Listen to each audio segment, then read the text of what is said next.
Hello traders, this is Rich Derrick from Tradesight. This is the market preview for the coming session. This is going to be for Thursday, April 25th, 2013. We had a day where we had some higher prices attempted, had a pretty good rally going, only to see it kind of fizzle out later in the day to close essentially unchanged on the ES side and the NQ side. The Dow Industrials were definitely the laggard and were really lagging most of the day, as they did yesterday, and actually closed lower on the day by 43 handles.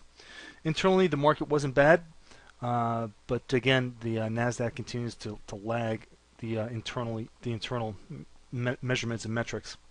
The advanced declines on New York were pretty nice, plus just a little less than 1,000, but the Nasdaq side was only up about 300 issues or so. New York trend closed at 0.86, which is certainly moderately bullish. The VIX was higher on the day, which is a little bit of a cause for concern, and one of the reasons that the market did kind of pull back in later in the day, and total put-call ratio kind of retreated back towards that midpoint. Well, let's move on and take a look at the ES chart. All right, here's a look at the ES futures. You can see we had this little tiny doji day. Tried the prices a little bit higher, ultimately settled pretty much flat on the day. Just want to note that we are now 12 bars up in the seeker count, and we're pretty much poised for 13 here shortly, which would be our exhaustion warning.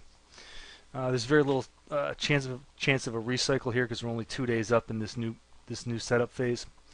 As we talked about previously in the last couple reports, just want to point out that here's our one candle from the countdown phase, and we're only just slightly higher here on the 12. So when we get to 13, we're not going to be extending. We're not going to have much of an uptrend in effect, and there's not going to be very much overbought energy when we get that signal. But the signals are notable nonetheless. You look back here to our last signal here. What do we do here? We just went sideways for about a month after we got that signal. So the signals are notable, but this one is going to be less of a real trading opportunity, at least for now, when this does finally record. The Nasdaq side of the market. Nasdaq side of the market had basically kind of the same day as the NQs. Tried higher prices. Higher prices were rejected. One thing I just want to point out here is we're getting a little bit of a kind of a tweezer formation here. The tweezer formation is where we've got these two long topping tails. It's not a classic tweezer in that we've got a fairly long tail below in this previous candle, but you can see we're still being pulled down to this 28.1250 8/8 level on the Murray Math box. So we're really having trouble getting up and away from that. Today was really essentially just an inside day. So a break out of the previous day's range should have a little extra kick to it, and definitely should respect that. If we break to the downside, the 7/8 level 27.73 is roughly coincident with the 50 DMA, so that's going to be important. If we resolve this little mini range and these two candles to the upside, 28.51.5 is going to be your initial upside target. All right, here's a look at the total put-call ratio, retreating back towards that more normalized area. Definitely not yet in the area of an overbought reading, but certainly moving that direction. We've had a really sharp fall off from these nearly climactic readings we had just a couple of sessions ago. Take a look at the our 10-day trend. That's the upper chart here. This is just the S&P below it, just so you can see how they react together. The 10-day trend is still pretty elevated. It's actually fairly close to an oversold reading, meaning there's upside energy in the market from sellers putting pressure to the downside on the market, which is kind of odd since we've been up for the last couple of days. We've had a couple of high trend readings. Yesterday's trend reading was fairly high, so we've got to keep an eye on this. If we do get that oversold reading, we're probably gonna pivot to the upside and have a pretty decent move. All right, here's a look at the S&P TLT cross. We lost a little bit of ground here, curling back to the downside here. A little kind of a subtle risk-off day, if you will, where we started curling back to the downside. We've got a downtrend in place here where investors have been taking risk off. So this is definitely something to be aware of. This could be an important leading indicator that lower prices are in the cards, and that sell in May and go away may actually be the correct play for this this summer. Here's the NDX versus the SPX. Nasdaq lost just a hair here. Haven't really been able to pivot and show some relative strength. So the NDX does still have its relative weakness versus the broad market. These semiconductors were definitely one of the better performing indices today. And you can see we did start to curl up here a little bit. And if we can pivot back above this, that would be extremely important and beneficial for the Nasdaq overall. And then, of course, by association, if you go one leap beyond that, then beneficial for the broad market. So this is definitely something we're going to keep on top of. Okay, crude had a strong session today. We've taken a look at this. The oil services didn't break down. That's the red line here, as crude futures did crater in the commodity sell-off that we just recently had.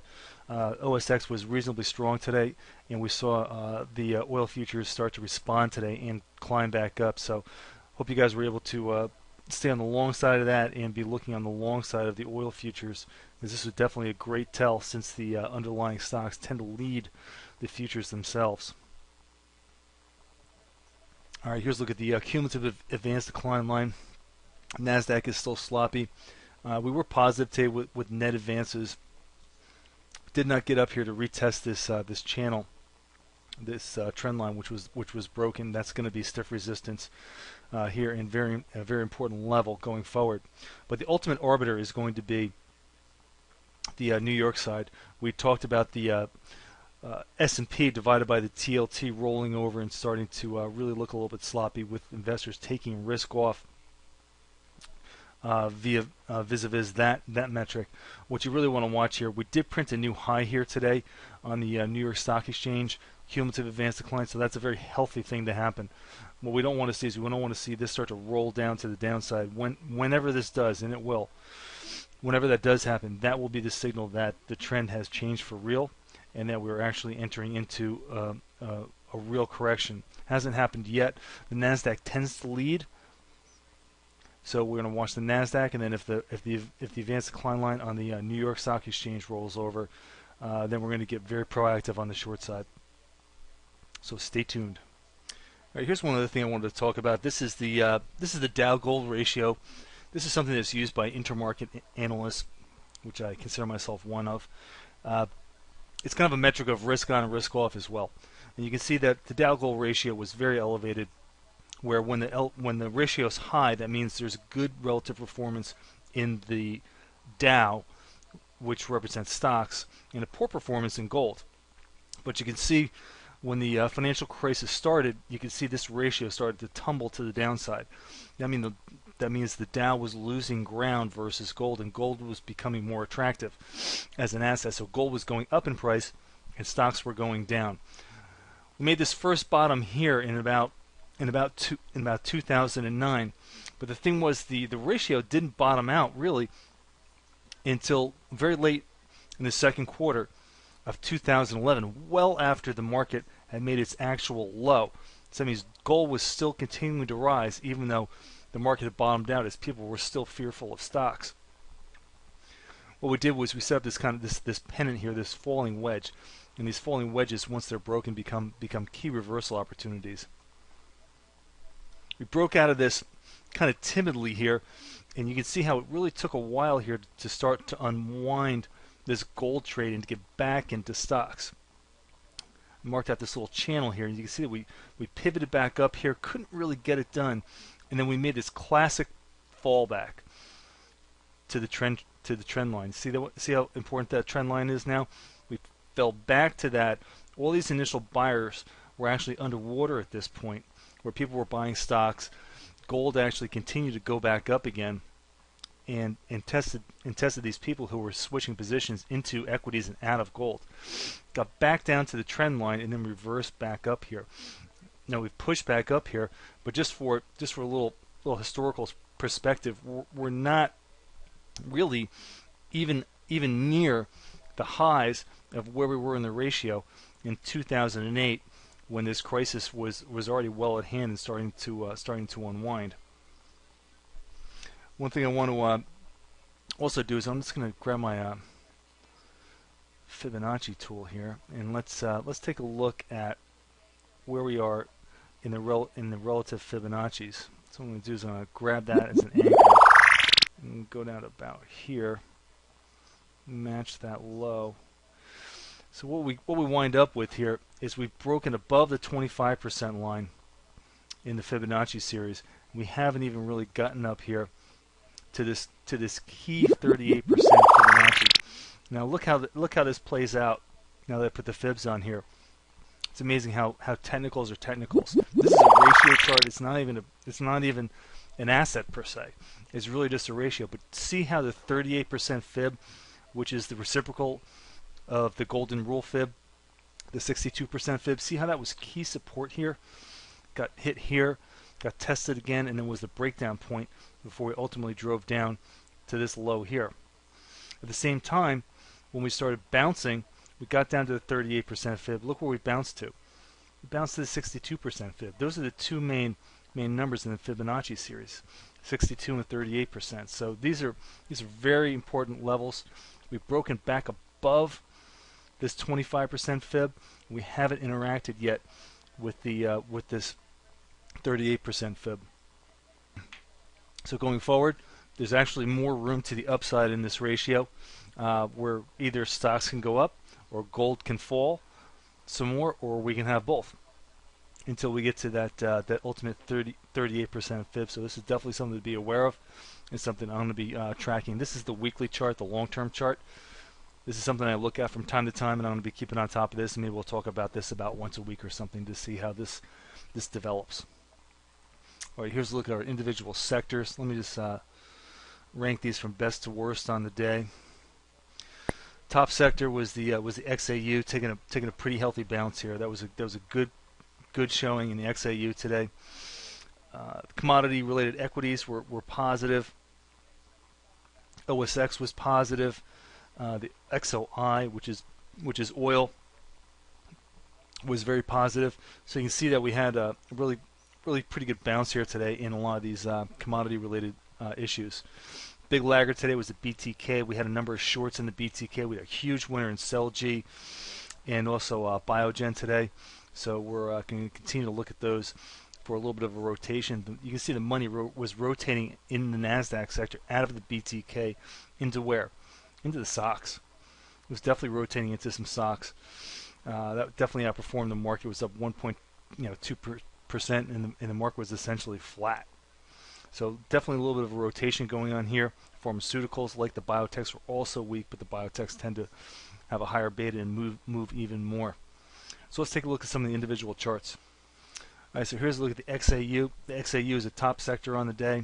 You can see that nice big white body candle we had here, using this 100 level as key support, pivoting back above that. So where did we go? We went to exactly where we thought we would go today. Went to the 10 EMA. So if we take out the 10 EMA, the next level is going to be the 1/8 level at 112.50. And then if we can take that out and continue higher on this bounce, we're talking about the 125 level, which was approximately the origin of the breakdown for this this plunge. Also keep an eye on the MACD. The MACD is starting to curl up, but has not yet made a positive cross. If we fail and pull back to the downside, we're going to have strong support again at that 0/8 level. The OSX on the day was pretty strong. Got up almost to that 8/8 level at 250. That's going to be key resistance. Keep in mind that we still have a secret exhaustion in place, and this is probably more of a bounce than anything else. The one thing we do know that the bulls have going for them, though, is we're essentially still in this lateral trading range, and we have not broken and settled down below this key 4/8 level. Up above 250's resistance. If we continue higher, 253, 251 is going to be resistance, which was the prior high, and also the oversold plus 1/8 level. SOX was very positive on the day, just like the oil services use this 8/8 level. 437.50 is really key. If we take that out to the upside and can follow through to the upside, then we're going to be looking at the static trend line. This risk level here from the secret exhaustion, which will be very, very important. The market, I guarantee, will remember that one way or another. That's 442.25. Back to the downside, we've got a convergence here of the 50 DMA and the 10. So this level just below the day's low is going to be a critical key support level. BKX was also fairly strong, closed pretty much at that 8/8 level at 56.25. If we can continue higher and follow through to the upside, this prior high at 57 is going to be important, but even more important is going to be the static trend line here off this 9 bars down. Static trend line is 57.33. That's going to be very much in play if we continue to the upside. It should be a fairly strong level. BTK was the last lagger today. We had just gotten this exhaustion signal here on the seeker a couple days ago. We're starting to make good on it. Had a big candle to the downside today. We did not break below the 10 EMA, so for now the chart remains short-term positive until we close and follow through below the 10 EMA. That's the key thing. After you get that exhaustion warning, which is all the 13 is, it's a warning until we close below and follow through below the 10 EMA. If we do that, that's going to turn the chart short-term negative, and then put this 50 DMA in play. You can see we got this 13 here that was very, very flat. And where's the close below the 10 EMA? It's right here. And we never follow through to the downside, so that warning really never kicked into an actual sell signal. So for now, we've got an exhaustion warning in place, looking for it to materialize into a sell signal. And here's a look at the gold chart. Here are the gold futures. We're still kind of boxed up in this little trading range. Had a positive day today after being negative the previous session, but we're still below the 10 EMA, so we remain short-term negative. The MACD has had a pretty good dive to it and does have some oversold energy still in it. And if we get a positive cross, we can start to develop some momentum. Keep in mind that a positive cross in the MACD would probably also coincide with a break above the 10 EMA. If that does happen, this 4/8 level at 1500 is going to be your target. Now let's take a look at the oil futures.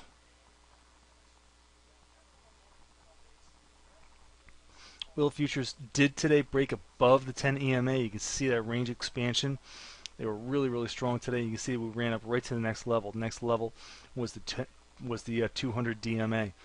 So when we got a breakout and some momentum above the 10 EMA, you should have had your sights on that on the 200. If we continue higher, the 50 is going to be your next level, about 92.90, 93, and then if we continue the assault higher, it's going to be 93.75, which is a big level, which is the 4/8 level on the GAN box. Again, expect strong support here at 87.50 if this trend reverses back to the downside.